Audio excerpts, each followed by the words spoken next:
Maybe once in a while you cover up an itty bitty lie with a big fat smile. But an itty bitty lie still lying, that's not your style. But stick to the middle of the path from mile to mile. Maybe you want it real bad, so you take it. Maybe you make the promise, but then you break it. Maybe you didn't learn the words, so you fake it. And you feel a little low. But if instead you move it straight ahead, keep in your promises, you'll be living straight up. If you move too far to the side, then you're gonna get stuck. It might feel like a little lie, but it's gonna catch up. Do what you say you're gonna do, you'll be on your way up. Instead you're on your way up. You'll be living straight up.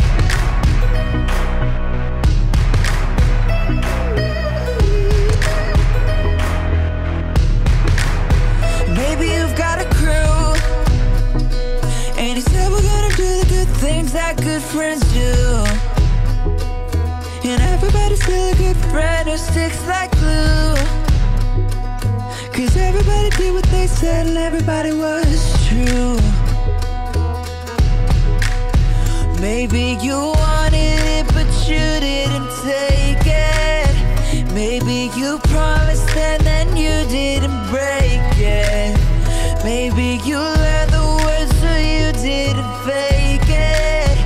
And now everybody knows. But if instead you move it straight ahead, keep in your promises, you'll be living straight up. If you move too far to the side, then you're gonna get stuck. It might feel like a little lie, but it's gonna catch up. Do what you say you're gonna do, you'll be on your way up. Instead you're on your way up. You'll be living straight up. If you move too far to the side, then you're gonna get stuck. It might feel like a little lie, but it's gonna catch up. Do what you say you're gonna do, you'll be on your way up. Instead you're on your way up. You can choose to be true, not just to everybody else, but true to you. You can choose to be true, not just to everybody else, but true to you. True to you.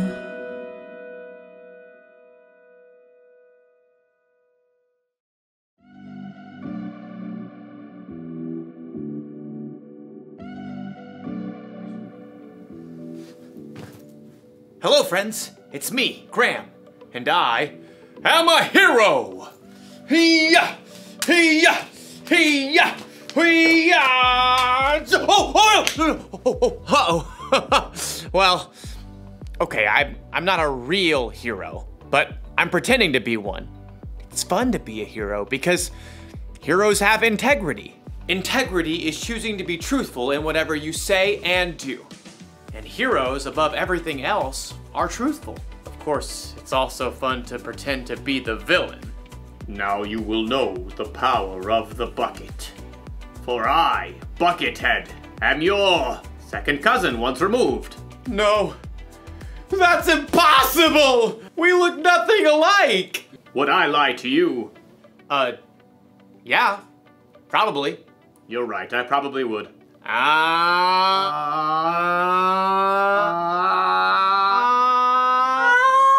The good thing about pretending to be the bad guy is that I can stop pretending anytime I want. But as you'll see in today's story, when you cheat and lie in real life, it's a little harder to take your mask off. It's really hard to breathe in here. I'll see you all back here soon.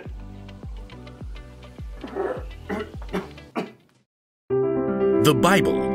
It's 66 books of history, Stories, letters, and poetry that fit together to form God's one big story. The epic adventure of how He created us and loves us so much that He made a way to rescue us. As we travel through the Bible, from Genesis to Revelation, we discover people who met God and found their lives changed forever.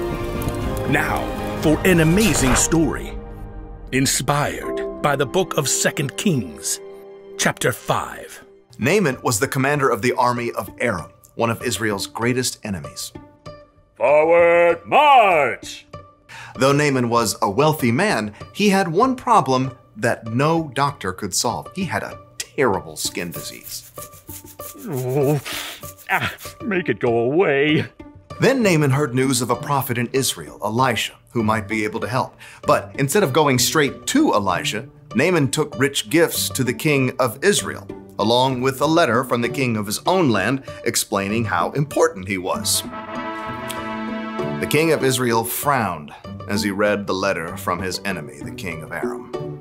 I am sending my servant Naaman to you with this letter. I want you to heal him of his skin disease. What? No! I'm not God. Your king is trying to pick a fight with me. But I just not want... this thing, not this thing. La, la, la, la, la. The king of Israel made such a fuss that Elisha heard the news and sent a messenger. It was probably his trusted servant, Gehazi. I'm a good guy. Trust me. Gehazi took Elisha's message to the king. Elisha says tell the man to come to me.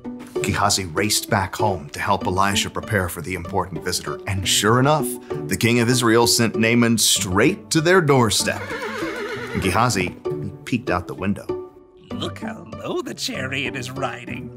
What's in the back? Embroidered robes and bags of something? Gehazi? Hurry up. You gotta look good for this guy. I'll get you your best robe. Nope.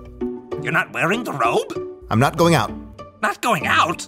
No, you are. But my robe? What's wrong with your robe? It's old. It's not even a decent name brand like Melchizedek or Queen Jezebel. Elisha sent his servant out the door with a message for Naaman. Are you the prophet? No. But let me just say that is one excellent chariot. I see you got the golden hubcap. Where's Elisha?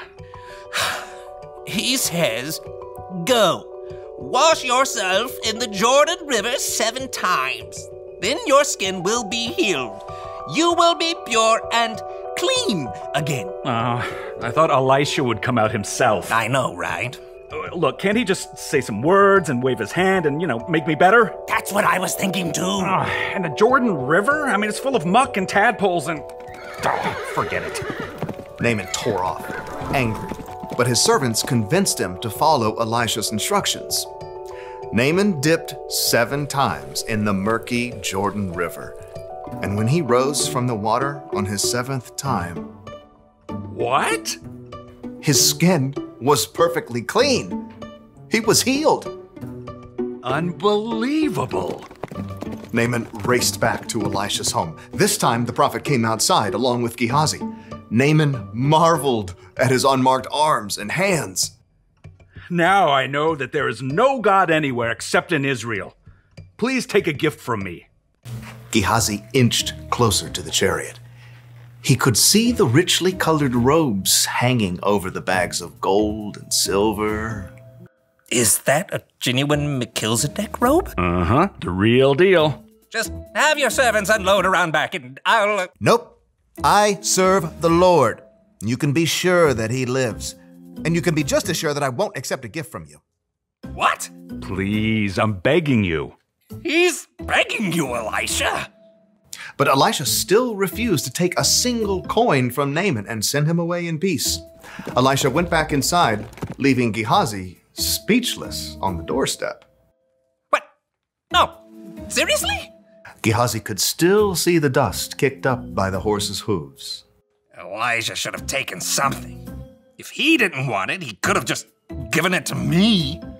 With that, Gehazi took off running down the road. His arms pumped and his sandals flapped as he crested the hill and came up alongside the chariot. Naaman pulled it to a halt. Is everything all right? It's fine. Fine. Master sent me to say that 2 young prophets have come to visit. Yeah, that's it. Please give them 75 pounds of silver and 2 sets of clothes. Oh, of course. Take twice as much.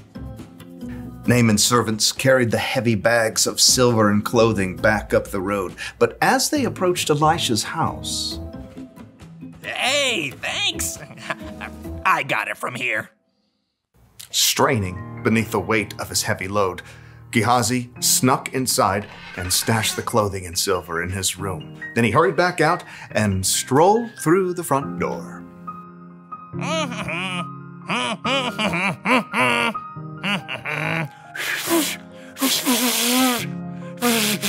Can't whistle.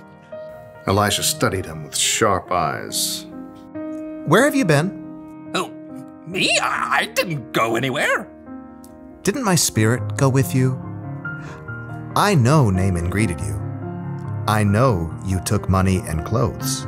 I was just being nice to the horses, making their load lighter.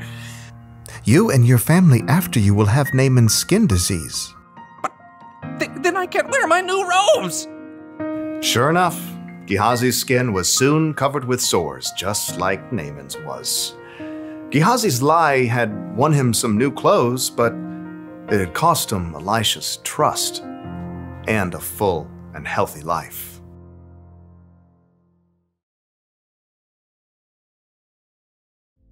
Elisha's servant Gehazi told some lies, didn't he?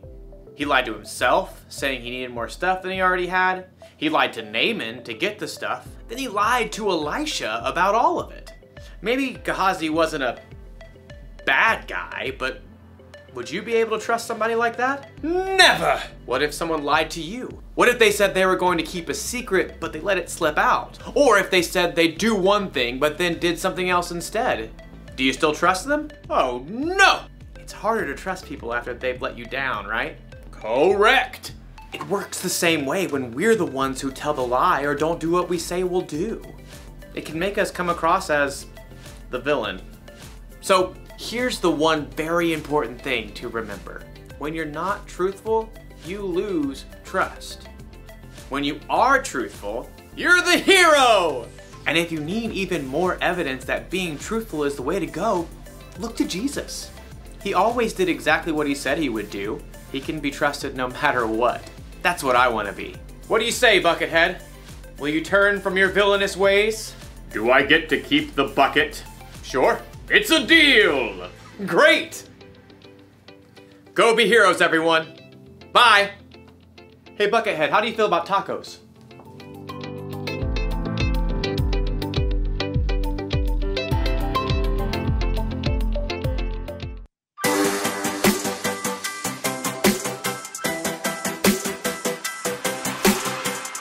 Before the day I took a breath, you had a plan for my every step.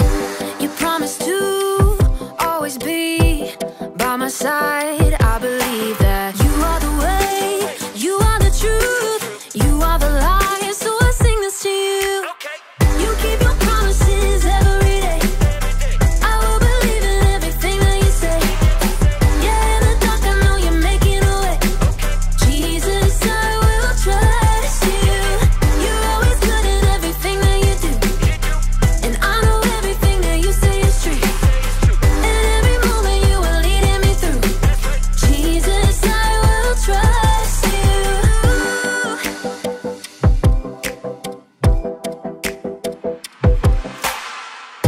I wanna be honest and true and do what's right.